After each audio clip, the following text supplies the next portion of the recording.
al cargar en todo caso a la unidad nuestro material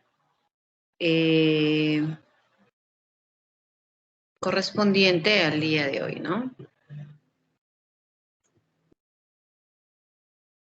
A ver, aquí tenemos.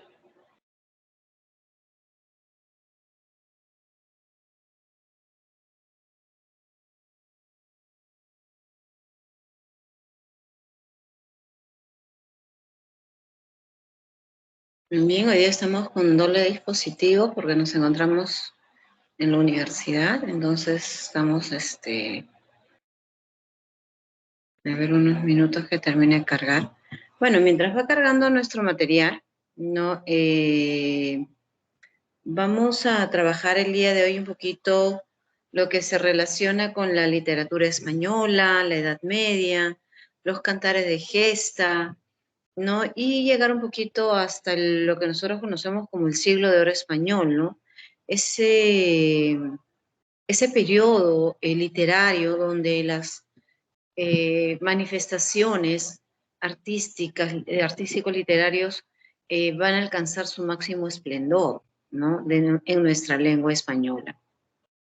Entonces eso va a conllevarnos pues a que España, ¿no? España y las producciones literarias provenientes de ello van a alcanzar su máximo esplendor y el castellano va a ser la lengua en ese periodo que más va a producir, va a ser la lengua que va a conllevarnos pues a un gran, a un gran nivel, ¿no?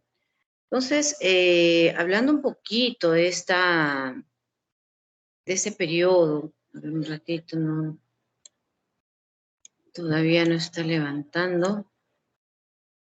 A ver, vamos, está cargando todavía. Muy bien. Vamos a tomar en cuenta que si nosotros hablamos de la literatura española de un inicio, tendríamos que situarnos en la época medieval, ¿no?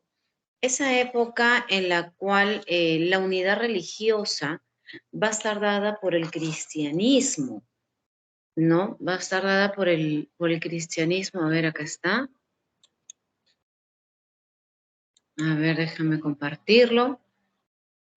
Va a estar dada por el cristianismo y fundamentados principalmente en la iglesia romana, ¿no? Entonces vamos a observar ahí, como nosotros vemos en nuestra... a ver un momento. Ya, ok, ya estamos.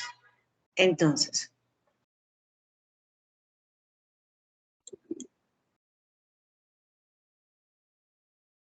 creo que no se llega.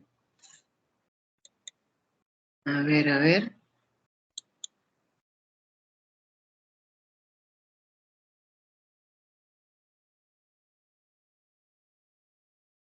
A ver, no sé qué ha pasado.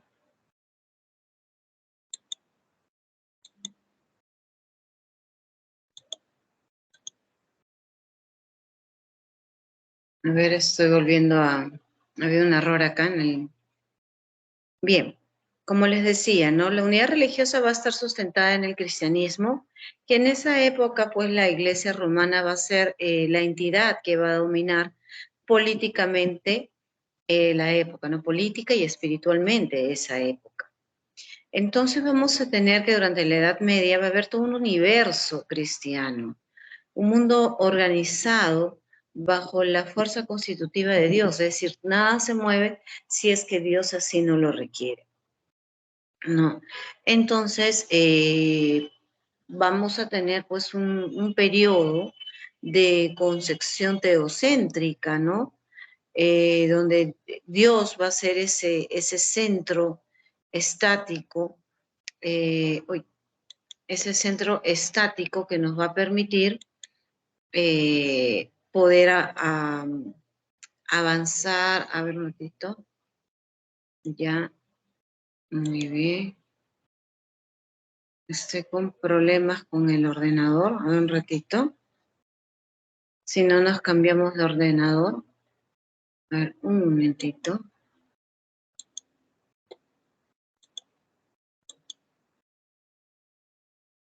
Ya, ahí era. Muy bien, como les decía. Entonces, España en esa época también va aproximadamente, va a ser, en el siglo VIII va a ser invadida por los musulmanes, ¿no? Y en el siglo V, en primer lugar, va a ser invadida por los visigodos. Entonces, obviamente, los visigodos también van a estar, estos últimos van a estar encabezados por Pelayo.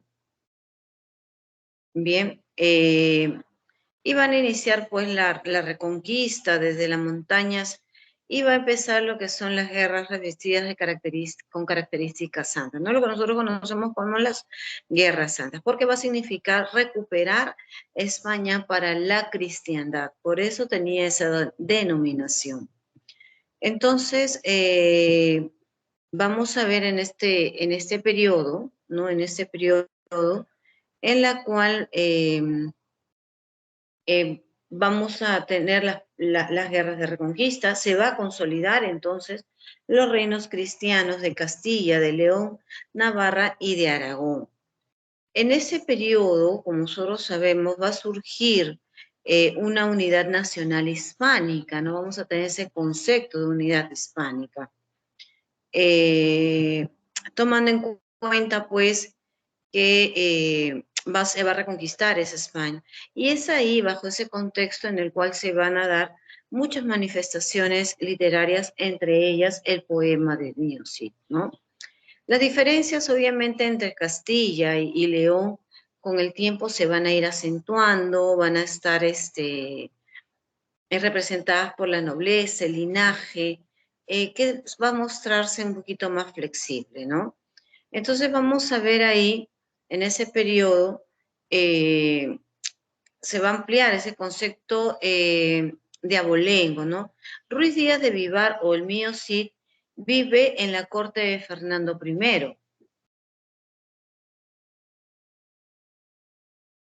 A ver, vamos a buscar, dice que ya, acá está. Muy bien, ahí está ahora sí, se está compartiendo. Muy bien, entonces vamos a ver ahí, ya cargó, muy bien, estamos por la edad, por esta diapositiva, ¿no? Entonces vamos a ver en ese periodo, como les decía, en la corte de Fernando I, en la cual vamos a observar la figura de Rodrigo Díaz de Vivar, ¿no?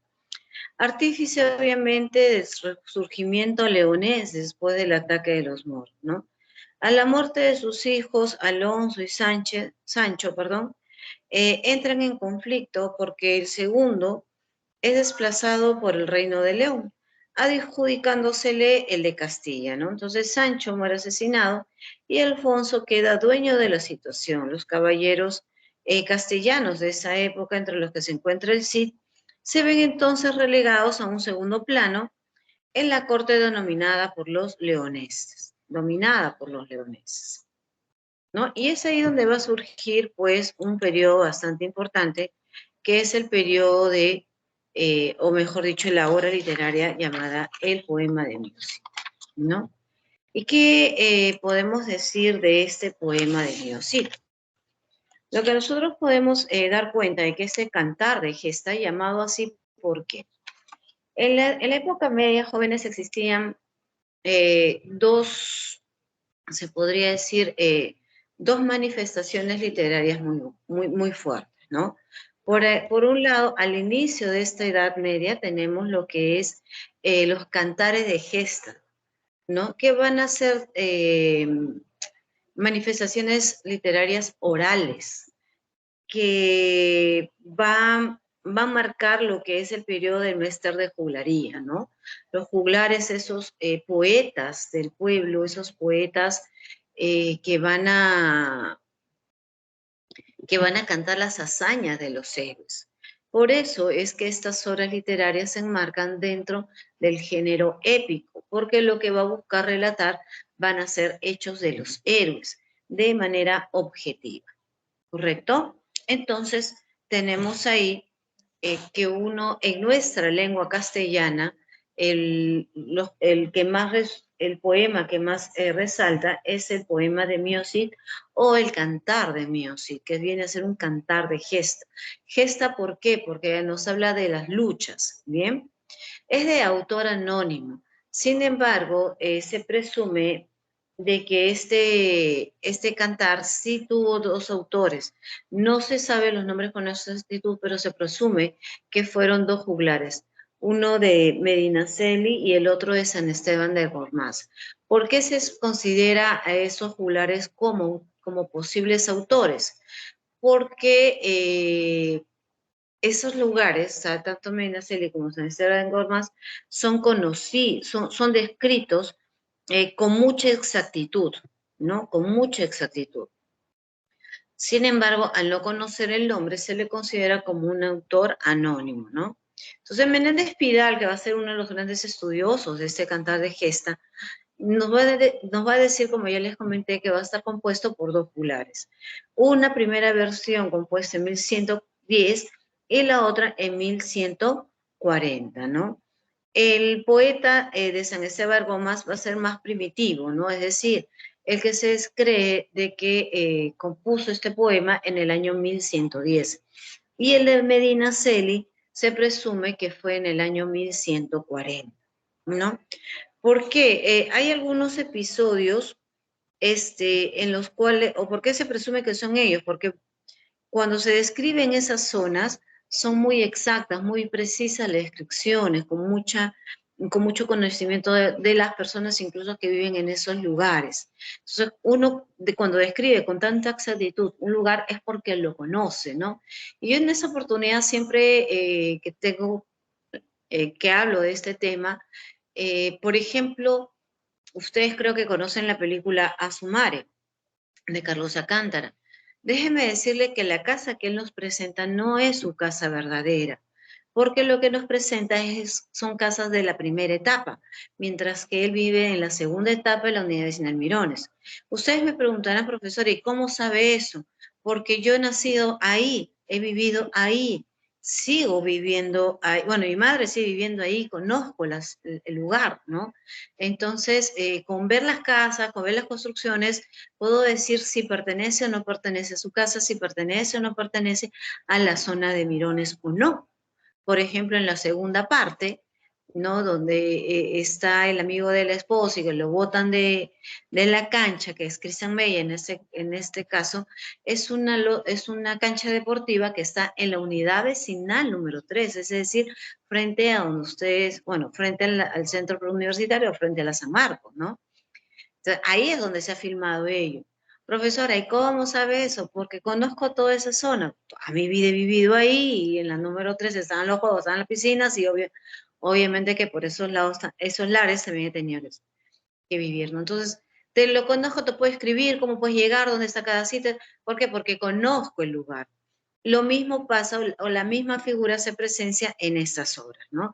Por eso es que se presume que los juglares que compusieron fueron el más antiguo de San Esteban de Gormaz y el más cercano, el de Medinaceli, quien va a aportar también a la obra algunos episodios fantasiosos, ¿no? El de Medinaceli. Entonces, por ello se presume esa doble autoría, ¿no? Sin embargo, al no tener la confirmación, se le coloca como autor anónimo. ¿Quién va a transcribir, ojo, transcribir, quien va a copiar este poema, en pocas palabras, quien lo va a llevar a la escritura, va a ser Per Abad, ¿no? Un cura de la época. Y data que su escrito más antiguo fue en el año 1307, ¿no? Pero él no es el autor, ojo, él lo único que hace es escuchar el cantar del poema de Biosif y transcribirlo, es decir, escribirlo, ponerlo ya en una hoja, ¿no? Eso es lo que hace Perabá. Y lo recalco porque en muchas oportunidades se piensa o erróneamente se cree de que Perabat es el autor de este cantar, lo cual no es así. Bien, este poema está escrito en verso de metro regular, que oscilan entre las 10 y 20 sílabas. predominando los versos alejandrinos, es decir, los de 14 sílabas. Entonces, también hay de 16 sílabas y se caracteriza de los últimos cantares, característica de los últimos cantares de gesta. La rima es asonante, ¿no? En series monorrimas de número desiguales de versos. En total, este cantar tiene 3.730 versos y está estructurado en 3 partes. El primer cantar, denominado Destierro del Cid.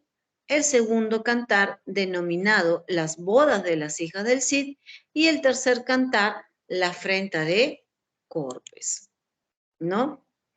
El primer cantar, que nos habla sobre el destierro del Cid, inicia cuando el Cid es calumniado por algunos cortesanos envidiosos, quienes lo acusan de haberse apropiado de las parias o llamadas impuestos reales.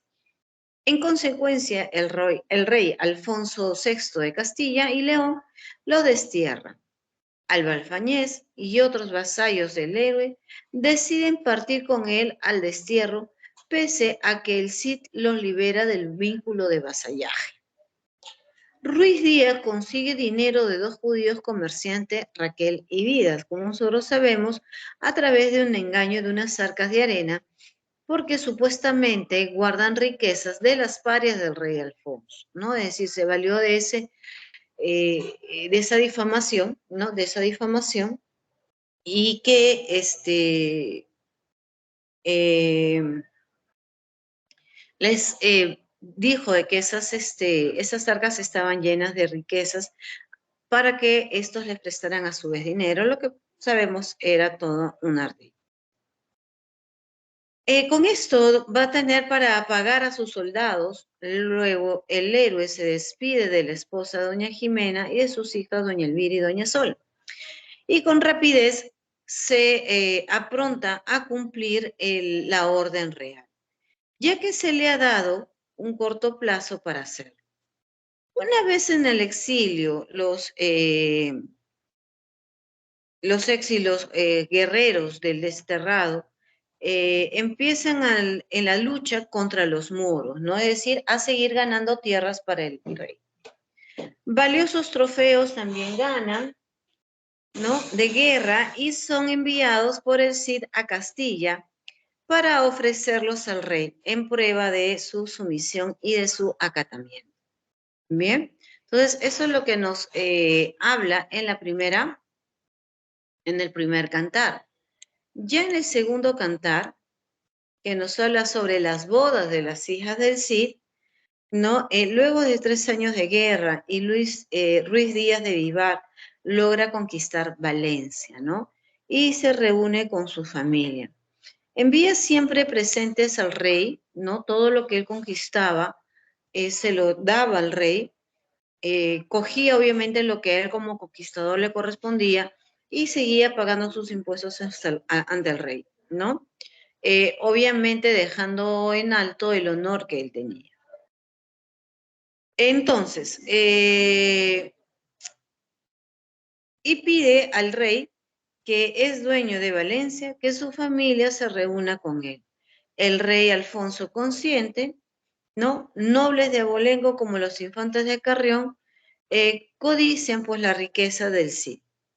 El campeador envía más regalos al rey y este decide pues perdonarlo, ¿no? Los infantes de Carrión, Diego y Fernán González piden al rey Alfonso interceder por ellos para obtener la mano de las hijas del Cid. Cuando se da el perdón, el rey pide al Cid que case a sus hijas con los infantes para elevar su honra, ¿no? El Cid manifiesta su deseo de no querer casarlas, pero no se opone a la voluntad del rey. Las bodas se realizan, como nosotros sabemos, en Valencia. Entonces, doña Elvira y doña Sol se casan con los infantes de Carrión, ¿no? Esos infantes no eran infantes, sino infames, ¿no? Pero bueno. El tercer cantar es la afrenta de Corpes. En la afrenta de Corpes, ¿no? Los infantes de Carrión viven con el Cid en Valencia, pero muestran mucha cobardía en 2 ocasiones propiamente dicha, ¿no? Cuando un león se escapa, ¿no? Como nosotros sabemos, ellos se escapan de la jaula y pues ellos se asustan y corren detrás del Cid, incluso hasta mojan sus pantalones, ¿no? Y en el ataque de los moros a Valencia, ¿no? Donde se hace toda una lucha y lo que hacen los infantes de Carrión es huir de la zona de batalla y luego regresar con las espadas, tanto como Tizona, que eran las espadas que el Cid había conquistado, perdón, y que se las había dado en ofrenda, ¿no? Como dote, manchadas de sangre como si hubieran luchado, lo cual sabemos que era mentira, ¿no? Entonces los infantes van a ser objeto de mofa y deciden vengarse del Cid a quienes consideran de linaje inferior, ¿no? Con el pretexto de llevar a sus esposas a Carrión, los infantes se llevan a las hijas del Cid para azotarlas en un robedal llamado Corpes, ¿no? Ruiz Díaz, enterado de esta afrenta, pide al rey justicia. Para ello, ¿no? Se reúnen en las Cortes de Toledo, en la que el héroe exige la devolución de la dote y de sus espadas, tanto colada como tizona, ¿no? Ganadas en batalla y regaladas a sus yernos. Mientras que se realiza el juicio, dos mensajeros piden la mano de las hijas del Cid para los infantes de Navarra y Aragón. El monarca accede, ¿no? Los de Carrión, pues retados a duelo por los hombres del Cid, son vencidos y declarados traidores. Es así como doña Elvira y doña Sol celebran sus segundos matrimonios, muchos más honrosos que el primero, ya que a través de él, Ruiz Díaz se emparenta con los reyes de España de esa manera, ¿no? Entonces, nosotros podemos ver que este poema tiene una métrica regular, rima imperfecta y asonantes, y una serie de monorrimas. ¿Te escucho? Perdón, ¿no te escucho? Ah, diga, en corte, no me di mamá. Vale, caramelo. ¿Ah? Perdón, Martínez, ¿me dices? ¿No te escucho bien?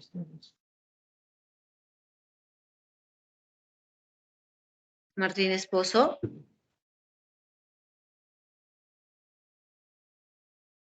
Bien, como nosotros sabemos, jóvenes, el tema principal de este poema es el destierro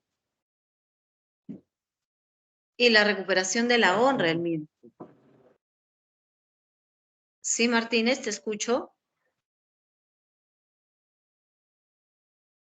A ver, estamos hablando de Martínez Pozo Ángel, ¿no? ¿Me dices, hijo?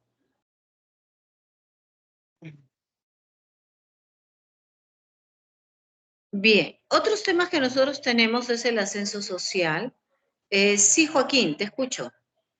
Ah, sí, Miss, creo que mi compañero estaba con el micro prendido. Ok, entonces hay que avisarle para que... Ya, acá tengo. Ok, muy bien, gracias. Muy bien. Ok, ya está subsanado.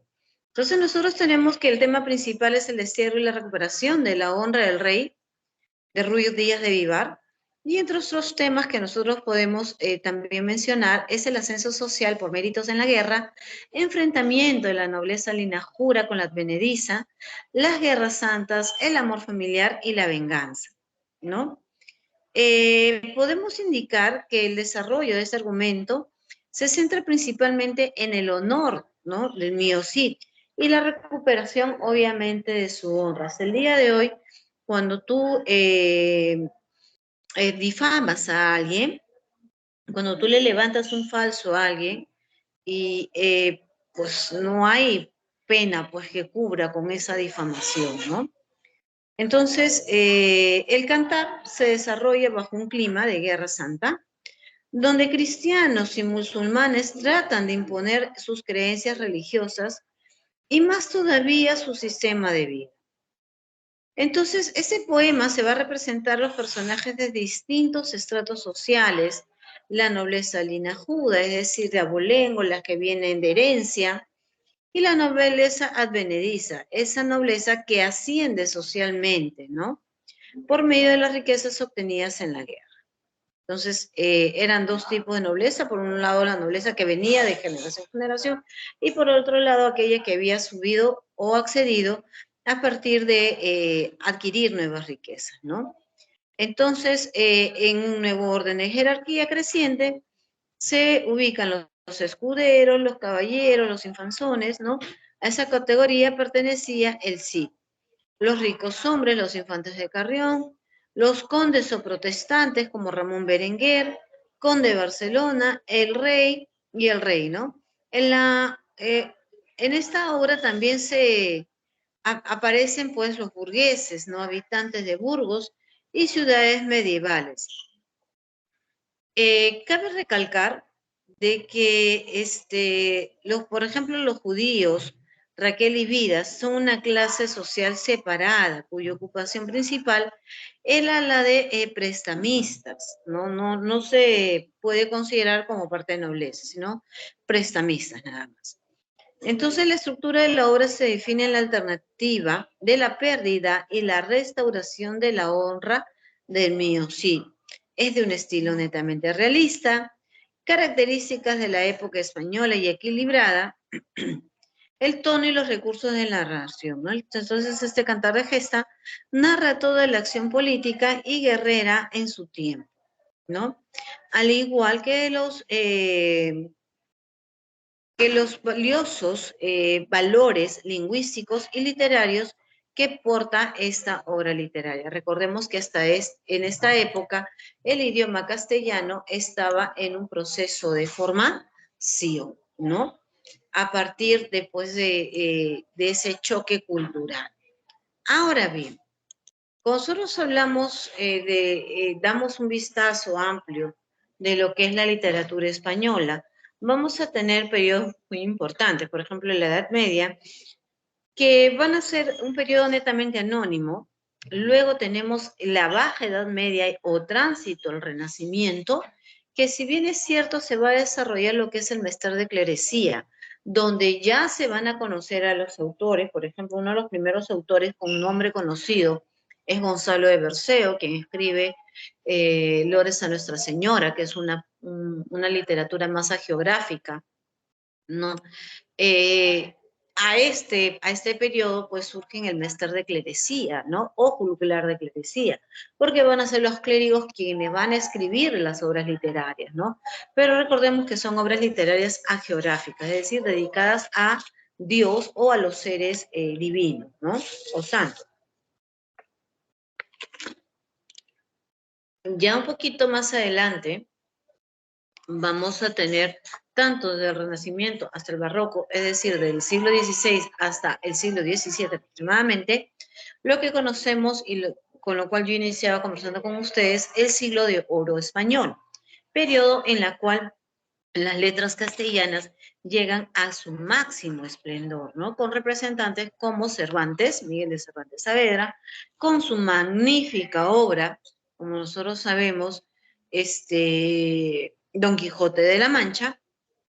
Tenemos también a Calderón de la Barca con su obra La vida de sueño y su magnífico monólogo de Segismundo, ¿no? Que es la vida, un frenesí, que es la vida, una ilusión.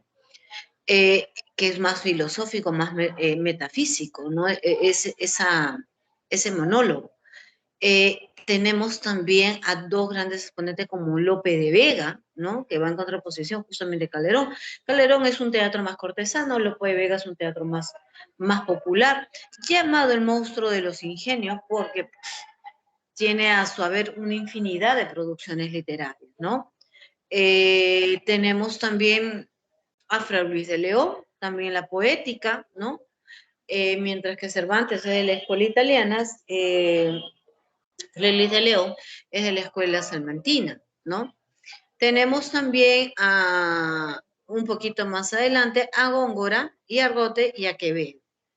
Posterior a ello tenemos el neoclasicismo, ¿no? Que va a ser un periodo un poquito de oscurantismo, podría decir, si bien es cierto neoclasicismo, o también llamado el siglo de las luces, a nivel de toda Europa, no de España, sino de toda Europa, porque, y llamado así el siglo de las luces, como decíamos en la clase pasada, porque va a ser ese periodo donde el raciocinio, el razonamiento humano, va a llegar a su máximo esplendor, van a tener mayores descubrimientos, mayores, la literatura también va a desarrollar, pero el tema del neoclasicismo es que se enmarca mucho en los patrones grecolatinos, no dejando o no permitiendo la libertad, pues, expresiva de los escritores. En contraposición a ese neoclasicismo surge el romanticismo con Becker, ¿no? Con Adolfo Becker, que va a tener, pues, en sus rimas y leyendas una gran muestra literaria, ¿no? Entonces, partiendo de ello, vamos a eh, centrarnos en este momento un poquito en el siglo de oro español.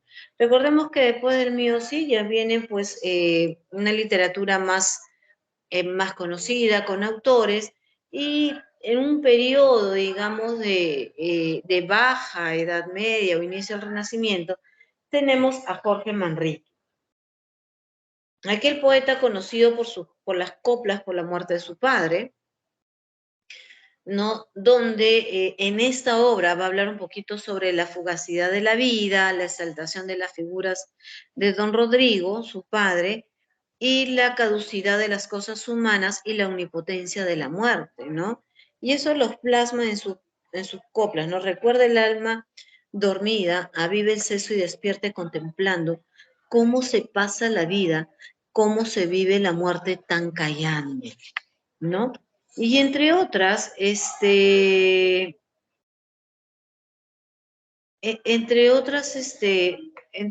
poemas, otros versos, en la cual, ¿no? Dice, ¿no? Por ejemplo, la copla 3: nuestras vidas son los ríos que van a dar a la mar que es el morir.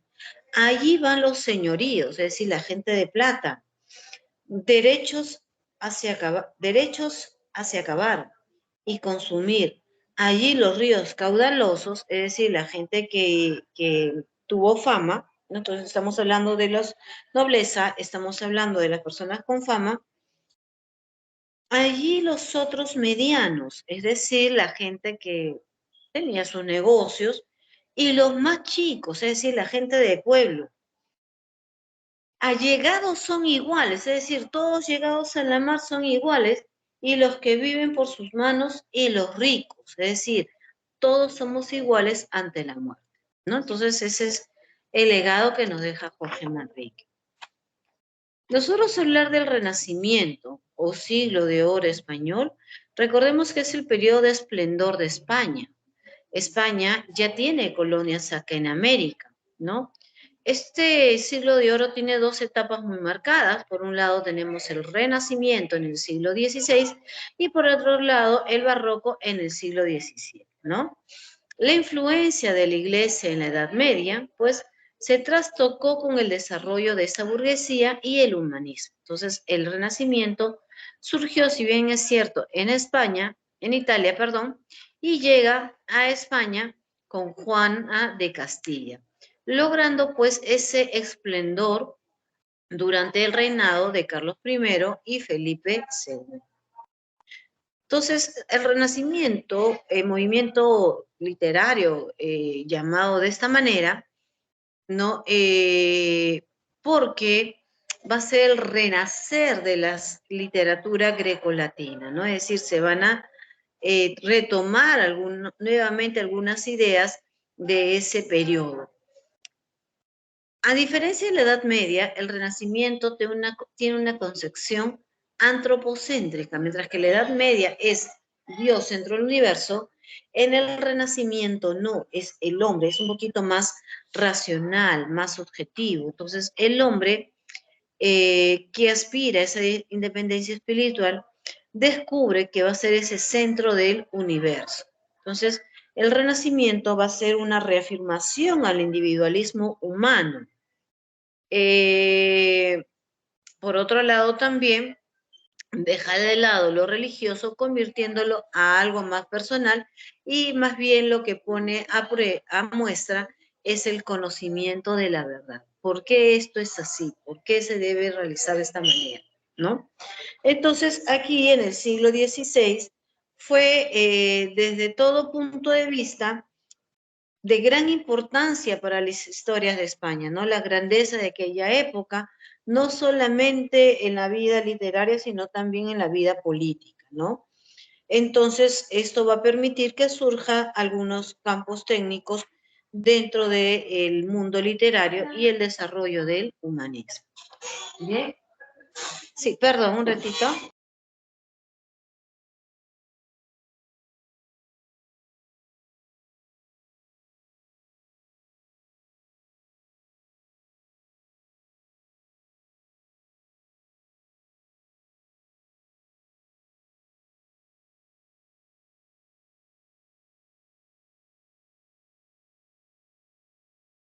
Bien, chicos, disculpen. Muy bien, como les seguía diciendo. Entonces tenemos ahí, en ese periodo, recordemos que pues ya España había llegado acá a América a finales del siglo XV, 1492, para ser exacto, y eso es lo que hace que haya una expansión territorial, ¿no? Tanto así eh, que pues se logra la expulsión también en ese periodo de los moros. Entonces vamos a tener una unidad territorial y vamos a ver también que se consolida esta unidad al realizarse el matrimonio de los reyes católicos, Fernando de Aragón e Isabel de Castilla, ¿no? Entonces vamos a observar ahí también en esta época que surge la primera gramática castellana, escrita por Antonio Helio de Nebrija. Entonces se va a presentar ahí sus comienzos y va a estar respaldada por España. Entonces, con esta divulgación, no solamente de la gran territorialidad que va a tener España, aunado a ello vamos a tener la consolidación de nuestra lengua, ¿no? Y la divulgación también de la doctrina humanista. Bajo ese parámetro va a surgir pues este periodo. Los tres grandes poetas españoles de este periodo del Renacimiento propiamente dicho, tenemos a Garcilaso de la Vega, Fray Luis de León y San Juan de la Cruz, ¿no? Entonces, hablando un poquito de este periodo, bien, vamos a quedarnos aquí todavía.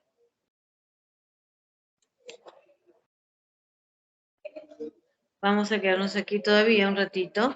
Entonces vamos a ver raudamente algo de Garcilaso de la Vega. Como nosotros sabemos, Garcilaso de la Vega nace en Toledo y lo que él va a aportar es la escuela italiana, es decir, él va a adaptar las poéticas italianas al castellano, ¿no? Una de las primeras adaptaciones que hace es a través del uso de estrofas italianas como el soneto, ¿no? Que va a usarse en esa zona desde el siglo XIII. Recordemos que el soneto tiene una estructura de dos cuartetos y dos tercetos, ¿no? Con predominio del verso de 11 sílabas. También va a adaptar la octava real u octava rima, ¿no? Que está compuesto por 8 endecasílabos encadenados. Bien, 8 endecasílabos encadenados. Es decir, la rima es A, B, A, B, A, B, C, C, ¿no? A, B, A, B, A, B, C, C, ¿no? Recordemos que son ocho versos, ¿no? 8 versos en decasílabos. El terceto, ¿no? Estrofa, utilizado como nosotros sabemos por Dante Alighieri en la Divina Comedia, que va a estar conformado por 3 endecasílabos, ¿no? Versos de 11 sílabas. La estancia, esa estrofa que regularmente presenta 14 versos, es decir, versos alejandrinos, se compone de 14 versos, estoy confundiéndome, 14 versos, que está compuesto por endecasílabos y hectasílabos, ¿no? Predominando los primeros. Y la lira, ¿no? La lira que tiene una conformación son un quinteto que va a estar compuesto por 7, 11, 7, 7, 11. ¿Sí? Un momento.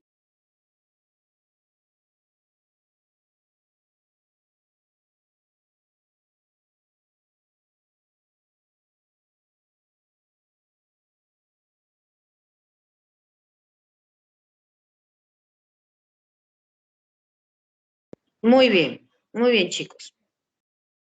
Entonces, ¿qué temas de renacimiento nos va a aportar Garcilaso de la Vega? Uno de los primeros temas es el amor, que el amor representado como la belleza absoluta. El amor contribuye a la armonía del universo. El amor no correspondido obviamente equivale al caos, ¿no? Para que haya armonía, el amor tiene que ser correspondido. Otro tópico es el llamado carpe diem, ver el día y gozar el momento, ¿no?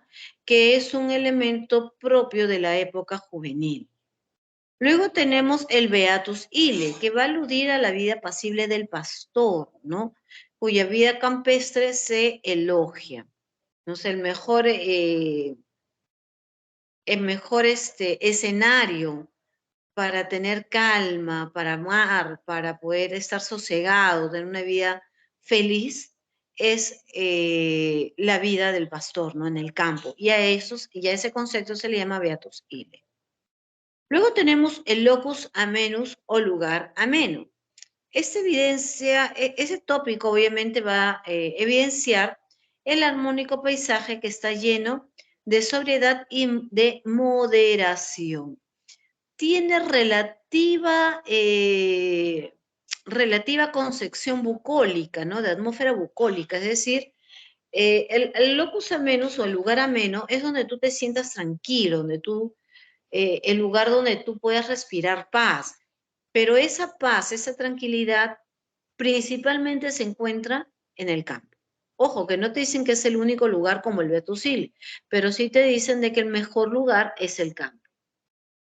Al final tú encuentras tu locus amenus, ¿no? El destino, ¿no? Que va a ser a la voluntad del hombre. El hombre es capaz de modificar su destino, de enfrentar a ese destino y de poderlo cambiar. A diferencia de la concepción grecolatina, que todo tu destino ya estaba estipulado por los dioses, por eso es la existencia de los oráculos, ¿no?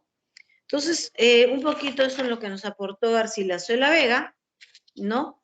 Vamos a hablar ahora de la época barroca, ¿no? Porque hablar un poquito de la segunda etapa del Renacimiento, por mencionarlo, es hablar un poquito de Froilaz de León y de las novelas, y bueno, entrando un poquito a lo que es la narrativa renacentista, también es hablar un poquito de la novela picaresca, ¿no? Esa figura del antihéroe, donde tenemos pues a Lazarillo de Tormes. ¿Por qué antihéroe? Porque recordemos que hasta la Edad Media todos los héroes eran pues grandes señores, con fuertes espadas, muy fortachones ellos mismos, pero, el antihéroe no va a presentar esa característica, va a ser todo lo contrario, va a ser una persona pobre, delgada, sin buenos trajes o trajes lujosos, ¿no? Que va a tener que robar para vivir,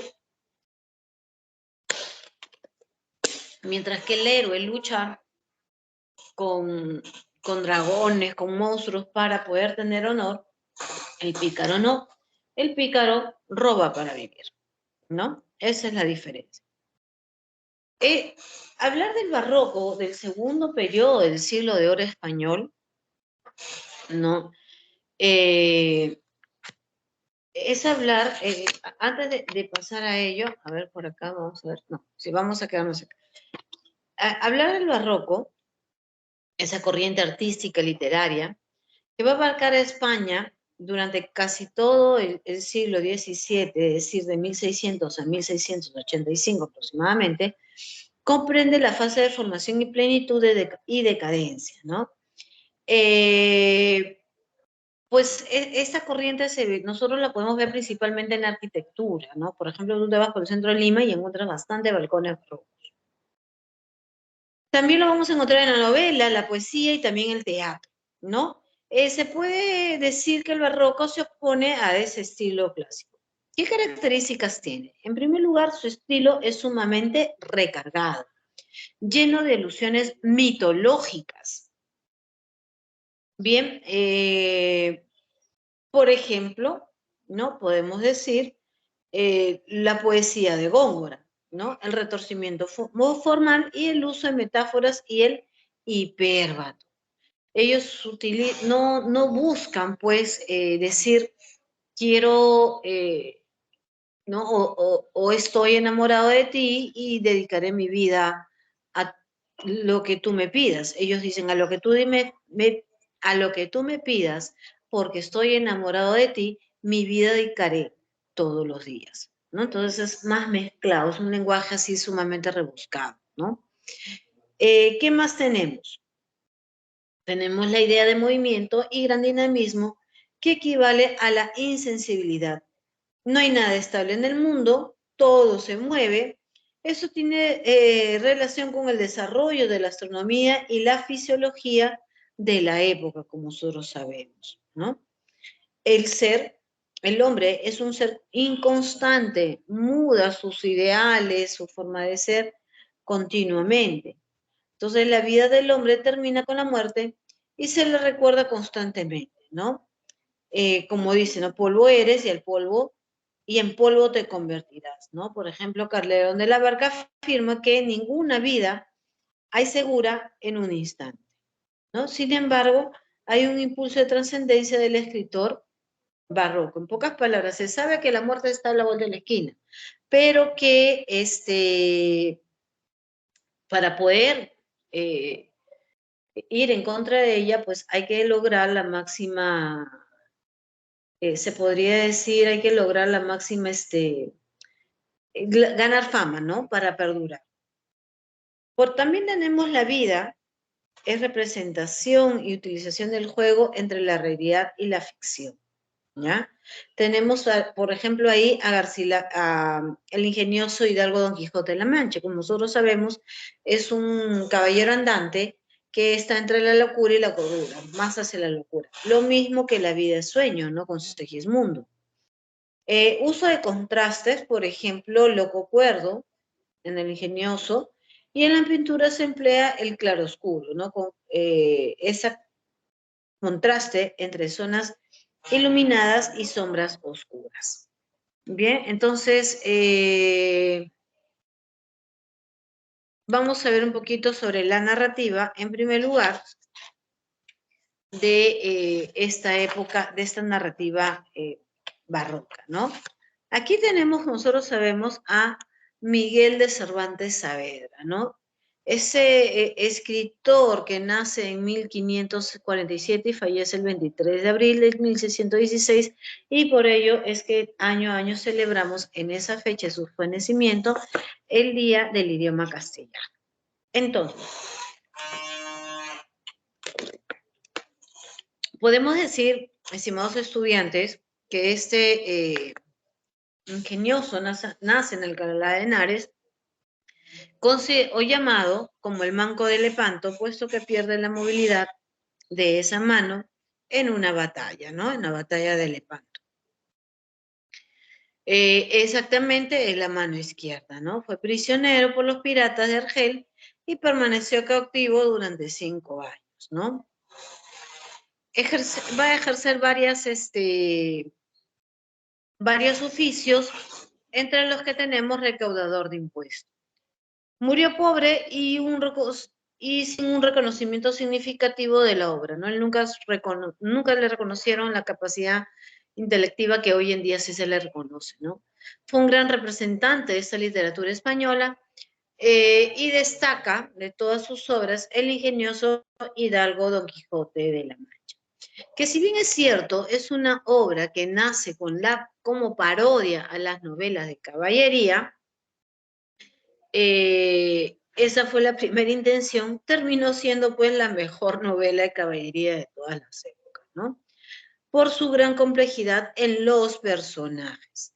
Fue publicada en dos momentos, el primero en 1605, la primera parte, y la segunda parte en 1615. ¿Qué referencias podemos tener de esta obra? Va a representar la España del siglo XVI. Desfilan lugares como La Mancha, Castilla, Montiel, Puerto Lápices, Manzanares, Sierra Morena, El Toboso, Calatayud, entre otros, ¿no? Y se exponen sentimientos de justicia y de amor. Se mencionan personajes de los diferentes estratos sociales de España. Recordemos que es de estilo barroco, ¿no? Y expresa los rasgos muy elaborados. Ahora bien, ¿de qué trata esta obra? La primera parte nos relata las dos salidas del ingenioso Hidalgo. Ambas desde una aldea de La Mancha donde él vive. La primera salida del héroe llega a la venta donde queda armado caballero. Socorre luego a un joven pastor que colgado de un horcón estaba siendo azotado. Y más allá es molido a palo por los mercaderes y vuelto a su lugar, ¿no? Por vecinos que lo conocían. Ahora bien, en la segunda salida nos centraremos más en este personaje acompañado de su escudero Sancho Panza, y le suceden aventuras como la de los molinos de viento, ¿no? Que creían que eran grandes monstruos y no. Los frailes, el vizcaíno, ¿no? Entonces es aquí donde vamos a observar que Cervantes va a introducir la parodia. En ese punto, el vizcaíno va a introducir la parodia de la idea de que el árabe es el autor de la historia del Quijote, ¿no? Entonces, en la segunda venta, donde los manteados Sancho Panza y la confección de los bálsamos de Fierabras. En la segunda salida ocurren también episodios, ¿no? De los rebaños. ¿Su práctica, profesor? ¿También? ¿No? Ok, ya, ok, gracias. Disculpen. Muy bien. Entonces, como decía, se les presenta como ejércitos de liberación de los galecios, quienes terminaban apedreando, al Quijote, ¿no? Ya en la segunda parte vamos a tener una sola salida, es decir, la tercera y última salida, a diferencia de la primera. Ahora, algo que me estoy olvidando, de que el Quijote, dentro de la obra, empieza, si bien es cierto, nos relata las salidas, pero inicia cuando nos presentan a este personaje, Alonso Quijano, que se ha vuelto loco por leer tantas novelas de caballería, ¿no? Ese datito me estoy olvidando. Por eso es que es una burla. Ya aquí, bueno, ya él estaba loco, habían pasado varias aventuras, llegamos a la tercera salida, ¿no? Entonces, la ficción vivida por Don Quijote, perdón, el Quijote no será visto como un loco frente a la sociedad cuerda, así como un loco cuerdo, sino como un loco cuerdo, ¿correcto? O sea, no va a ser visto como loco totalmente, sino como un loco cuerdo. Algo de cierto era lo que le decía.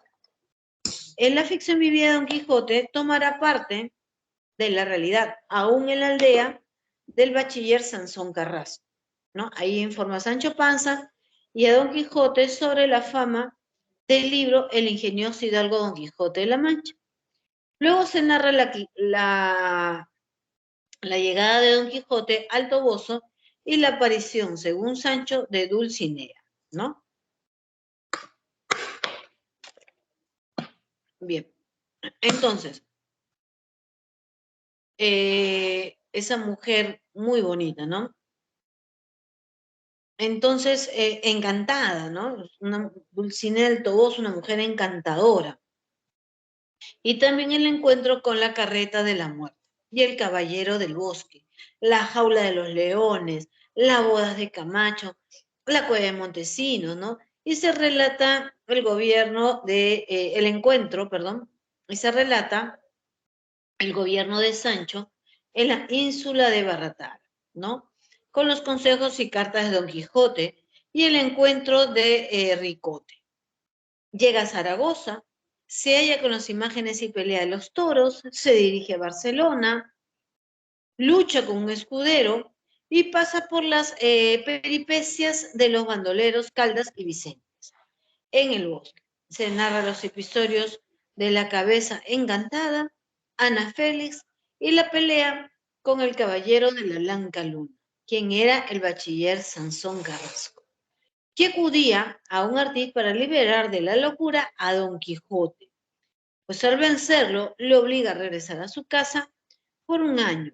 En el camino de retorno le esperan las aventuras de los cerdos y de Altisidora, ¿no? Después de visitar a los duques, marcha a una aldea natural en donde llega a los agüeros y cae enfermo, hace un testamento y recobra por completo la lucidez y muere, ¿no? Entonces vemos ahí una posición entre lo idealista y lo objetivo. Entonces podemos ver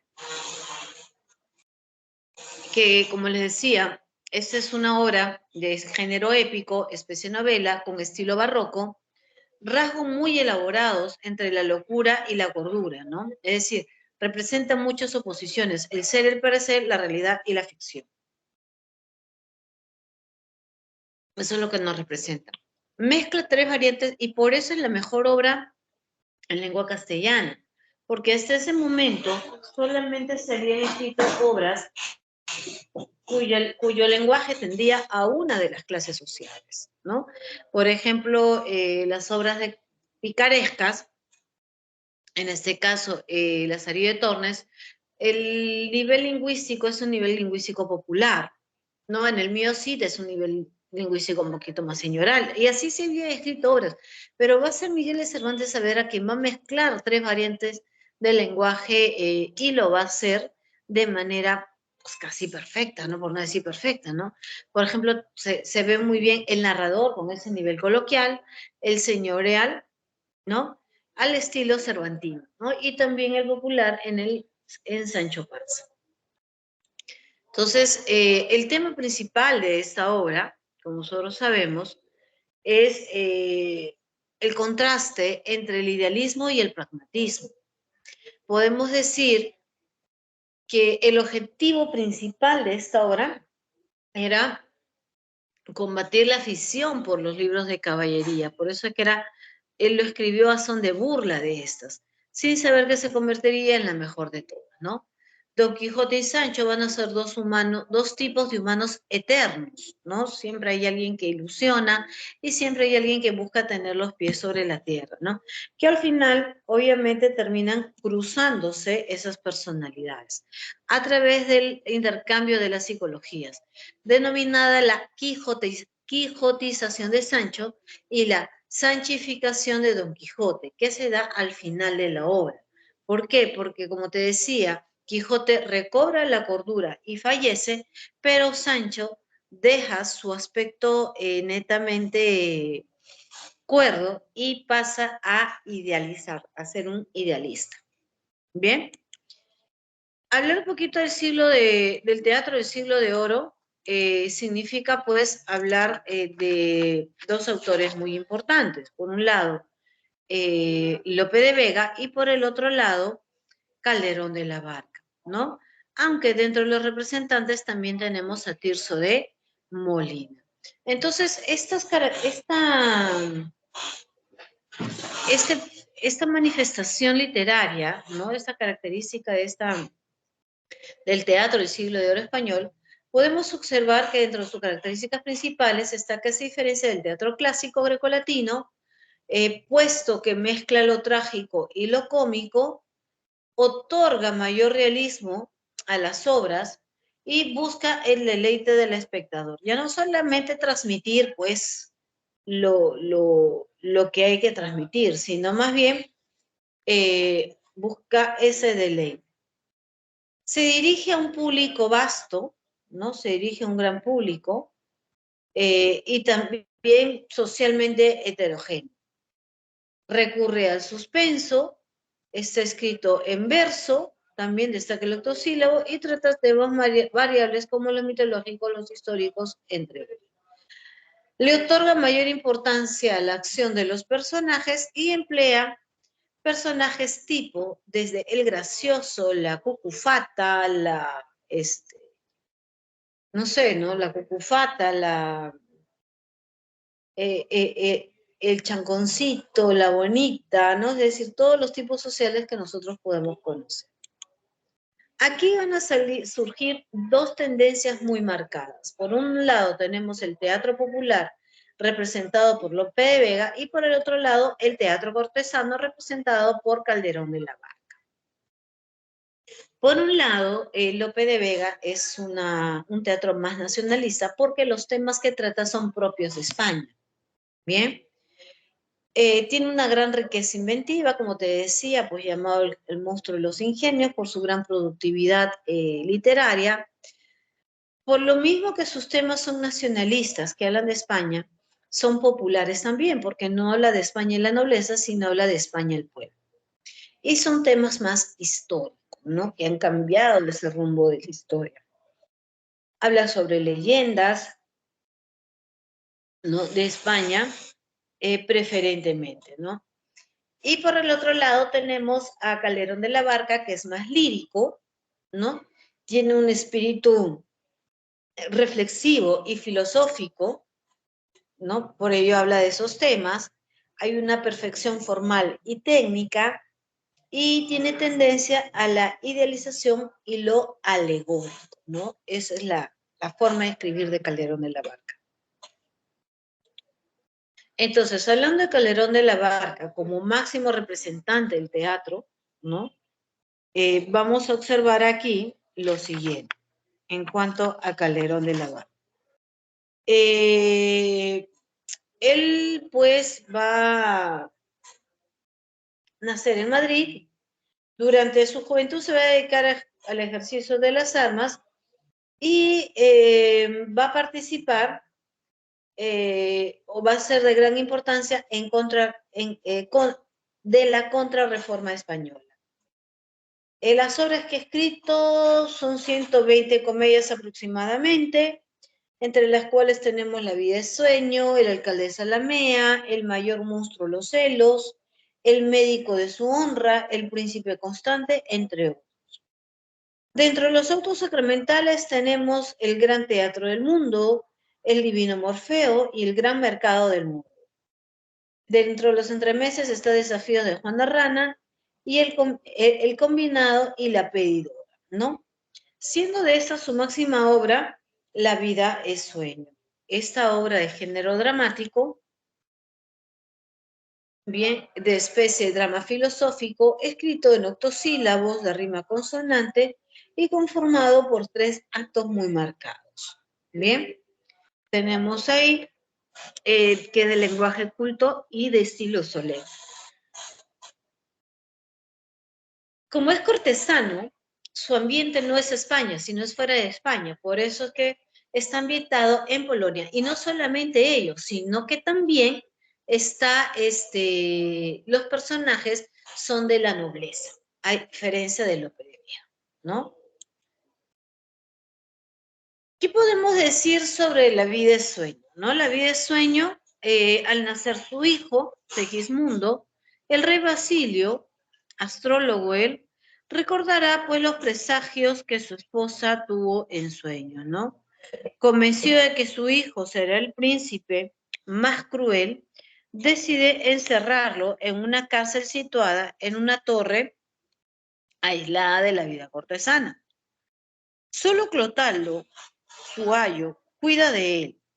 Muchos años después, Rosaura, acompañada de su paje Clarín, llega a Polonia vestida de hombre y dialoga. ¿Sí? En esa conversación, Segismundo revela su estado de ánimo al llamar, se encuentra con Segismundo y conversan, ¿no? Al llamar a la torre monstruo humano. Es aquí donde monstruo humano, esqueleto vivo, y cuna y sepulcro. Entonces Clotaldo encuentra a los intrusos y los apresa y los lleva a la corte. En la corte los intrusos quedan libres porque el rey Basilio ya reveló a la corte que tiene un hijo. Además, con algunos remordimientos, desea probar la verdad del augurio. Entonces, hace narcotizar a Segismundo, quien despierta asombrado y se porta salvajemente. Se encoleriza, insulta al padre, mata a un criado que le replica. Ello aparentemente confirma el vaticinio. Vuelve a encerrar a Segismundo, también dormido. Cuando despierta en la cárcel, ya no es el mismo. El joven impertinente y cruel ahora se ha convertido en sabio. Ha aprendido de un error primero. El cambio se refleja, obviamente, en sus reflexiones, pues cree que todo ha sido un sueño, ¿no? Ay, mísero de mí y infelices, apurar siglos pretendo, ya que me tratáis así, dice él, ¿no? ¿Qué delito he cometido? Bastante causa ha tenido vuestra justicia y rigor, pues el delito mayor del hombre es haber nacido. Solo quisiera saber para qué apurar mis desvíos, dejando a una parte cielos, el auxilio de nacer, ¿no? Entonces empieza con esas reflexiones. Entonces, sin embargo, Segismundo con el tiempo va a ser liberado por los nobles, no, los rebeldes, perdón, y vence a su padre. El rey es tomado prisionero. Lejos de humillarlo, Segismundo se comporta como un príncipe sabio y actúa con prudencia al perdonar a su primogénito y honrarlo generosamente, ¿no? Entonces, esta obra literaria,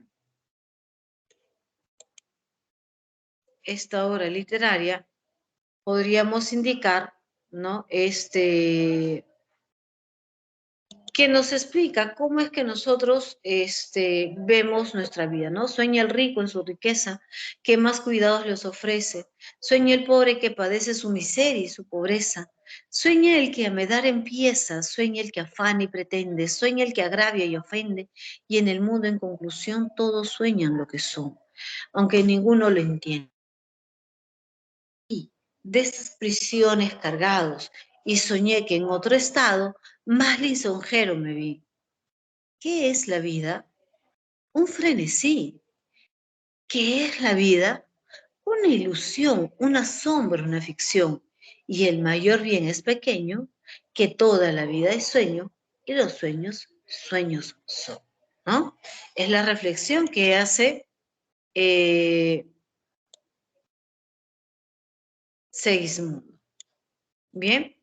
Entonces, esta obra nos habla principalmente sobre la existencia humana, entre la vida y la ficción, el libre albedrío, el poder decidir lo que tú deseas, la predestinación son otros temas, la falta de libertad, el perdón del hijo al padre y las luchas por el poder, ¿no? Entonces, podemos indicar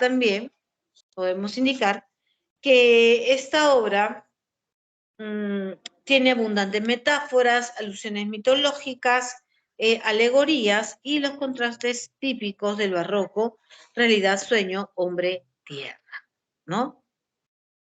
Entonces, ya terminado este periodo, vamos a tener, como les decía, un periodo del siglo XVIII, que va a ser un periodo más racionalista, ¿no? Y tenemos a Fernando Leandro Moratín con su obra El Cid de las Niñas, que es una obra netamente pedagógica, ¿no? Que va en contra de lo que es el matrimonio obligado de las mujeres, ¿no? Quiere romper con él. En contraposición de ese movimiento tan racional surge el romanticismo. Como nosotros sabemos, surge en Alemania y en España llega ya en el siglo XIX. Entonces, este movimiento literario va a romper con la tradición neoclásica, ¿no? e impone los sentimientos frente a la razón, que ya también lo habíamos hablado. Dentro de sus características están las generales: culto al yo, ansiedad de libertad, angustia metafísica, idealismo y valoración por lo histórico, ¿no? Y tenemos aquí a Becker, ¿no? Que va a ser ese autor, que a través de sus rimas y leyendas nos va a aportar grandes poemas, ¿no? Tiene una poética muy, muy impresionante. Líricamente, pues podríamos decir que es breve, que es sencillo, que es formal, ¿no? Y él va a ser el que va a exponer los temas comunes del romanticismo, ¿no? Como la poesía, el amor optimista, la mujer ideal, el dolor del amor, la tristeza de la muerte, ¿no? Entonces, si nosotros juntamos todas las rimas y tendríamos que dar un tema, diríamos pues que es el amor idealizado. Bien, el tema es el amor idealizado. Presenta otros temas como el amor, el deseo amoroso, el amor imposible, el amor platónico, la aparición súbita del sentimiento amoroso. Tiene un estilo más breve y de sencillez formal, ¿no?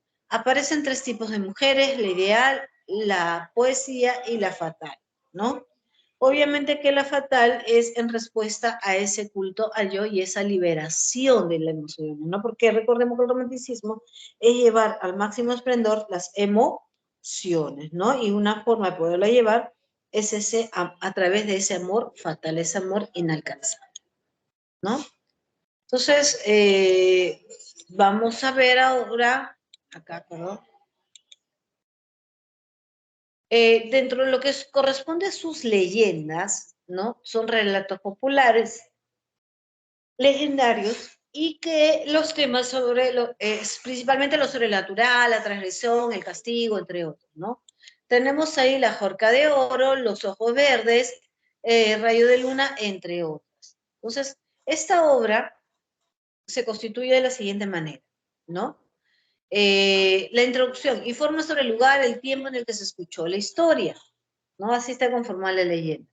Luego te narra toda la leyenda y al final el autor brinda su opinión sobre lo que ha escrito en la obra. No necesariamente va a estar a favor, puede estar en contra.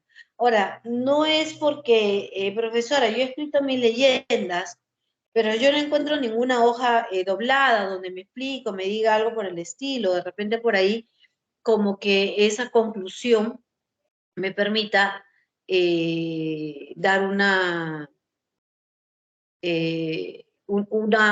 me restringe esa opinión, ¿correcto? No, muy por el contrario. En las leyendas de Becker, el autor va a plasmar lo que opina sobre lo que ha desarrollado, ¿no? Por ejemplo, la Jorca de Oro, que es la más conocida, donde nos habla sobre la hermosura diabólica y la estética de lo grotesco, que va a ser una mezcla insólita, ¿no? Por ejemplo, escribe, ¿no? Ella era hermosa, hermosa como una hermosura que inspira el vértigo, hermosa con esa hermosura que se apodera en nada a la que soñamos los ángeles, ¿no? Entonces, trata de alguna manera u otra de transmitir esas emociones.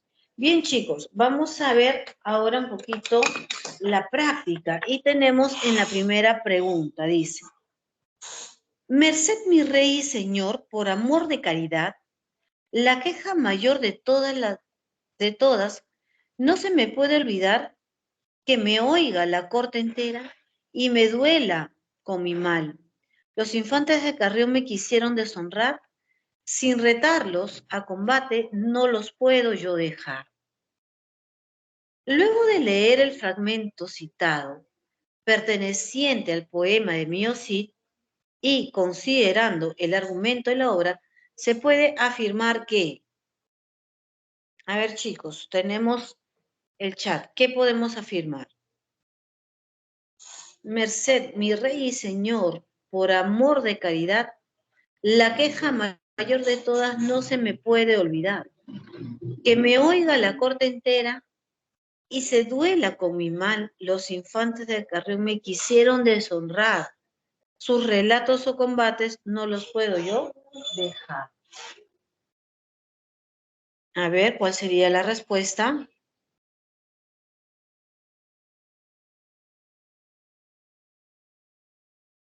A ver, tengo acá, a ver, voy a poner la C, nos dice por ahí. Correcto. El protagonista expresa su pesar durante las Cortes de Toledo. Exactamente. Aquí en esta frase, ¿no?, que nos presenta, el fragmento citado refiere el lamento del Cid a causa del accionar de los de Carrión, con lo que desea vengarse de ellos. Muy bien. Siguiente. ¿Qué tema del poema Emío Cid se puede apreciar a partir del siguiente fragmento? Muchos moros yacen muertos, pocos con vida dejaron, que al perseguirlos sin tregua alcance les fuero dado, gracias al Dios de los celos, aquel que está allí en alto, porque batalla tan grande nosotras le hemos ganado. El campamento morisco, los del Six le saquearon. Armas, escudos, riquezas muy grandes se han encontrado.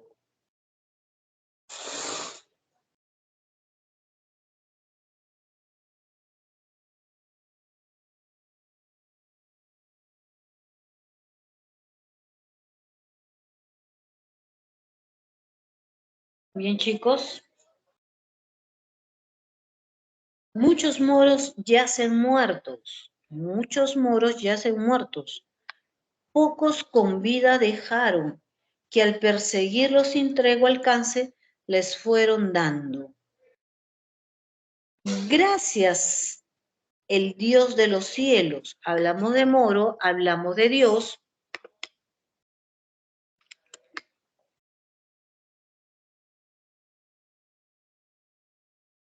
Bien, por ahí Sánchez Diana nos aporta algo. No, yo creo que ya relacionado rápidamente, ¿no? Hablamos de moro, gracias al Dios de los cielos, aquel que está allí en alto, porque batalla tan grande nosotros hemos ganado. Ojo, moros muertos, Dios de los cielos, batallas, el campamento morístico, los del Cid saquearon. El campamento morisco, campamento de los moros, fue saqueado por el Cid. Y recordemos que Cid es católico, ¿no? Por lo tanto, la respuesta es alternativa.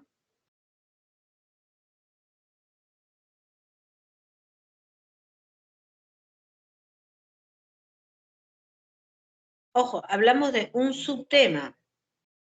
Y como subtema no tenemos la recuperación de los territorios por orden de Alfonso VI. Recordemos que el Cid nunca pelea por orden de Alfonso VI. Él pelea por recuperar las tierras. Nada más, ¿correcto?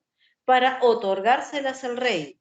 A ese proceso se le llama las guerras santas. Entonces la respuesta es la E. El clima de guerra santa presente en la España medieval. ¿Correcto? Esa es la respuesta correcta. Muy bien. 3. Luego de leer los siguientes versos,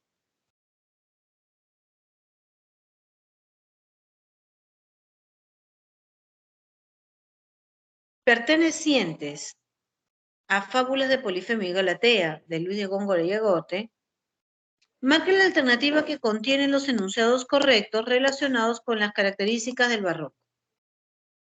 Características del barroco. Un monte era de miembros eminentes. Este que, de Neptuno, hijo fiero, de un ojo ilustre, el orbe de su frente, émulo casi del mayor lucero, cíclope a quien el pino, más valiente bastón le obedecía tan ligero, y el grave peso junco tan delgado. que un día era bastón y el otro callado.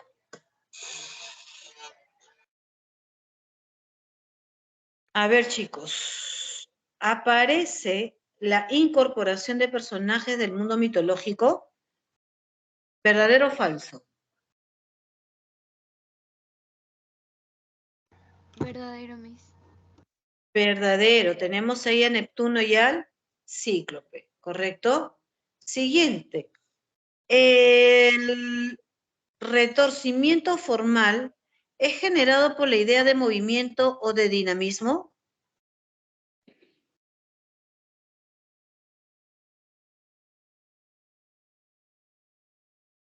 Simplemente no aparece, ¿no?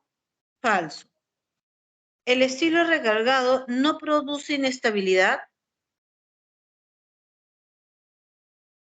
Si bien es un estilo recargado, pero ni tanto porque se deja entender rápido. No, no hay relación ahí, totalmente falso. En el barroco predomina el uso del hipérbato, está exagerando. Un monte era de miembros eminente este que.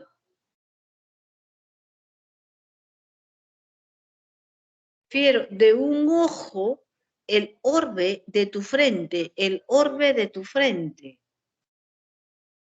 Imagínate, todo un mundo en tu frente.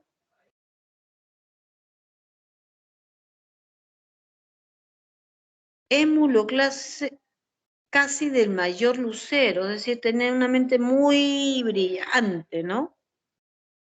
Tenemos ahí verdadero. Entonces, verdadero son la 1 y la 4. Alternativa A.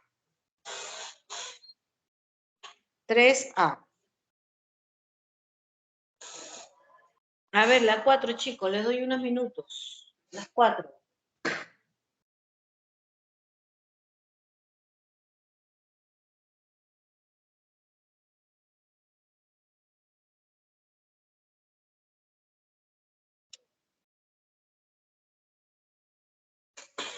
Bien, empecemos.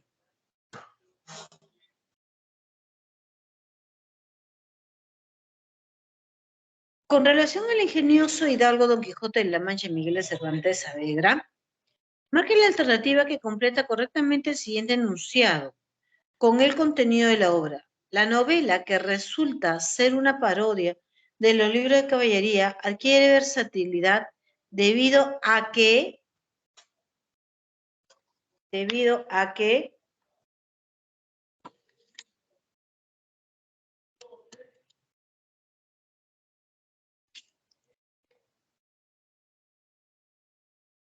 ¿por qué adquiere versatilidad, chicos?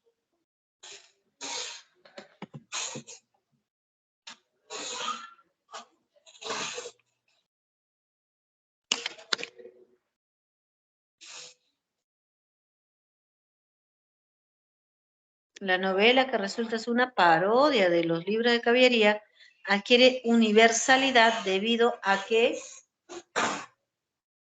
¿por qué logra tener gran importancia esta obra?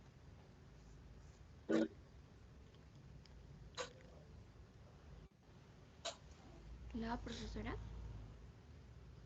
Porque combina magistralmente más que ello. Más que ello. Eso lo hace gran importancia, eso le da gran importancia como novela de habla castellana. Pero su versatilidad en sí es porque muestra la presencia de dos tipos humanos eternos, ¿no? El clásico idealista y el clásico objetivo, ¿no? Entonces, el idealismo a través del Quijote y el realismo a través de Sancho, ¿no? Justo lo que te decía. Eso es lo que lo hace universalmente aceptado. En el habla castellano, obviamente, es por la variación de su idioma. Con respecto a la verdad de los siguientes enunciados que se relacionan con las características del teatro, de tendencia cortesana desarrollado durante el siglo de oro, marca la alternativa que contiene la secuencia correcta.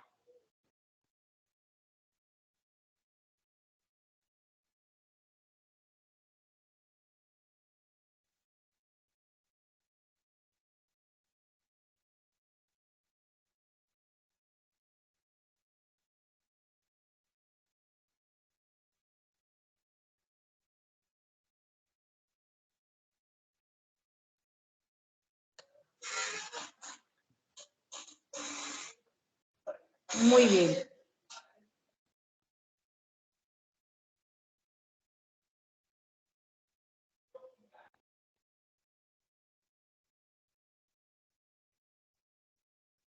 Muy bien, estamos hablando de las características del teatro de tendencia cortesana, desarrollada durante el siglo de oro. Esto quiere decir las características de Calderón de la Barca, ¿sí?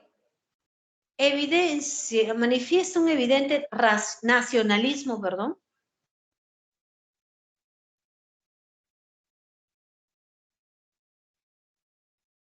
Manifiesta un evidente nacionalismo. La A me dicen por acá. A ver, evidencia nacionalismo, es decir, si yo tengo que leer la característica de Calderón de la Barca, ¿es nacionalista? No, es cortesana. Nacionalista es Lope de Vega. Falso. El teatro cortesano desarrolla un carácter reflexivo y filosófico. Correcto. Verdadero.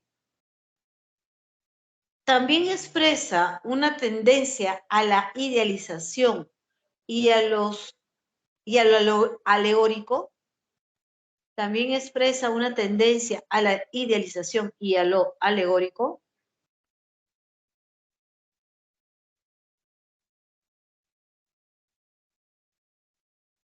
A ver, chicos, tenemos el chat.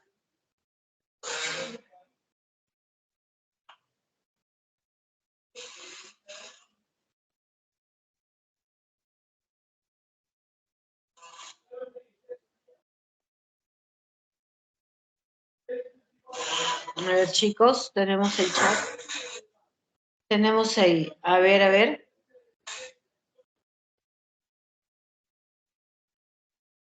A ver, expresa una tendencia a la idealización.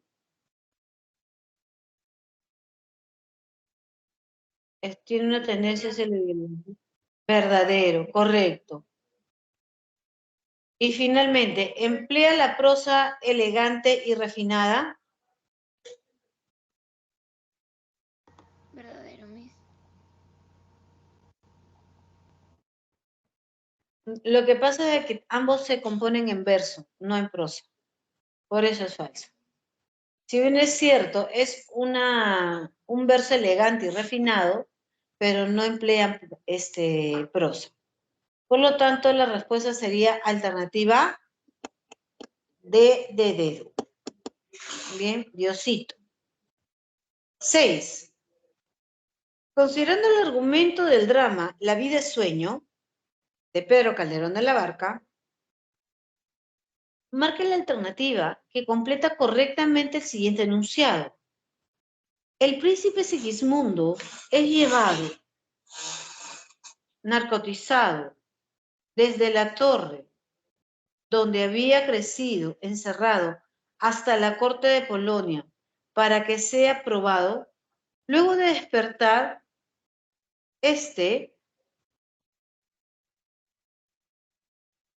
sí lo indiqué, chicos.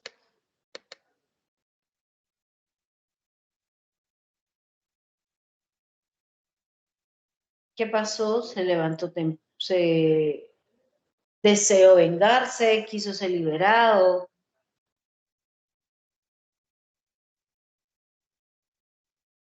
Le pide que Astolfo y Rosaura se casen.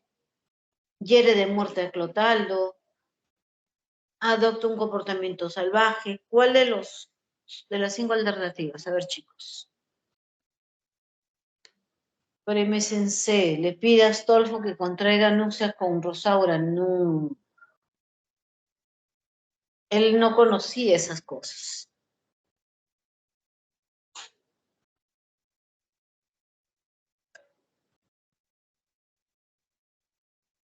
A ver, ¿qué me tienes que decir, hijo?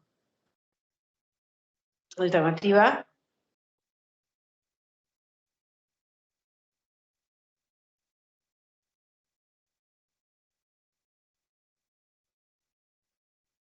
La B. Es liberado por el pueblo polaco que se ha revelado. No, no ocurre eso en la obra. En sí es la alternativa E. Él se comporta salvajemente frente a su padre, ¿no? Lo están sacando recién, lo han narcotizado, lo han dormido y lo sacan. Y él se despierta, pues, en un lugar donde él no estaba habituado, aparte de que era una persona que se había criado encerrada, entonces lo que muestra justamente características o comportamientos salvajes, ¿no? 7. A ver, chicos, una lectura de las 7 y me dan la respuesta.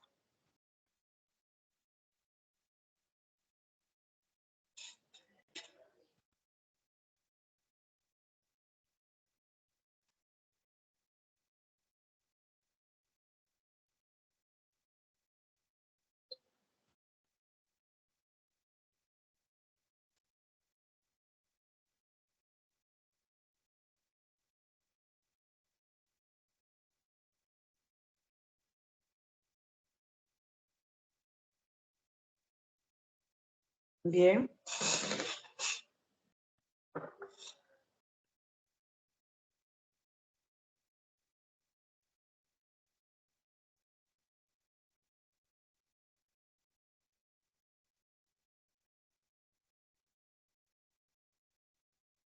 Ya, miren, vemos palabras claves.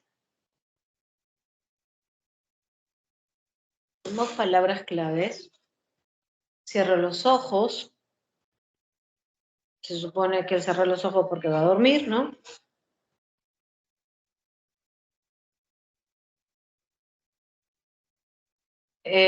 Volvió a incorporarse. Ya no era una ilusión.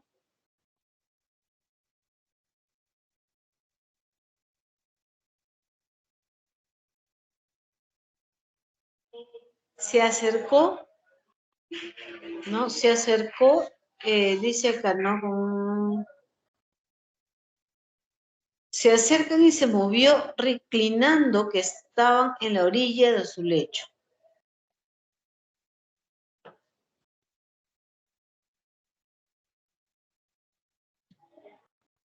Beatriz lanzó un grito oscuro.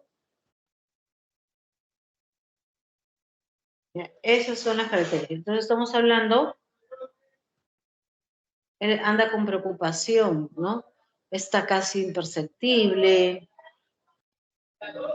Entonces la respuesta es alternativa, correcto, C. La angustia debido a la presencia de lo sobrenatural. Muy bien, chicos. Hemos trabajado hasta la pregunta 7. Te dejo aquí, estimado estudiante, las alternativas. Nos faltaba solamente la 8, que es la alternativa B. ¿Correcto? Alternativa B. Muy bien, jóvenes. En ese caso, nos estamos viendo la próxima semana. Deja de compartir acá. Deja de compartir. Muy bien. Nos estamos viendo la próxima semana, jóvenes, en el mismo horario, ¿sí? A ver, ya está. Muy bien, tengan buena tarde. Cuídense, chicos.